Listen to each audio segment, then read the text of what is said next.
അധികാരി വർഗത്തിന്റെ പ്രത്യേക ശ്രദ്ധയ്ക്ക് ചിലപ്പോൾ നിങ്ങൾക്ക് തോന്നാം ഇതൊരു പ്രതിഷേധമാണെന്ന്. ക്ഷമിക്കണം, ഇതൊരു പ്രതിഷേധമേ അല്ല.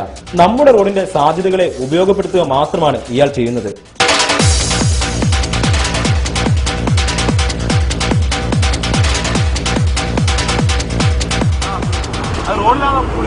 അത് പറയാൻ പറ്റില്ല. റോഡിൽ കുളിക്കേണ്ട ആവശ്യം വന്നാൽ റോഡിൽ കുളിക്കും, വീട്ടിൽ കുളിക്കുന്ന വീട്ടിൽ കുളിക്കും.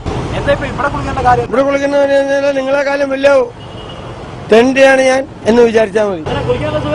എന്താ കുഴപ്പമുണ്ട്? ഒരു കുഴപ്പമില്ല, നല്ല സുഖമാണ്. ഇത്രയും കണ്ടപ്പോൾ അധികാരി വർഗത്തിന് ഒരു തോന്നലുണ്ടാകാം, ഇയാളുടെ മാതൃക കേരളം മുഴുവൻ നടപ്പിലാക്കണമെന്ന്.